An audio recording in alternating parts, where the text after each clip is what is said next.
Kinig po kayong mabuti. Pagdating ni Kristo, bubuhayin yung mga banal. Yung mga banal, maghahari sa lupa sa loob ng 1,000 taon. Halimbawa kasi, dumating ngayon si Kristo, no?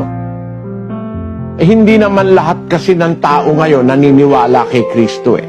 Pagdating ni Kristo ngayon, ang madadatnan niya, nabubuhayin niya yung mga naniwala sa Kanya mula nung magkatawang tao siya, mga apostol, mga unang Kristiyano, tayong mga tao ngayon, maaaring kasama tayo doon, na pagdating ni Kristo, bubuhayin niya yung sila San Pedro, yung mga apostol, mga unang Kristiyano.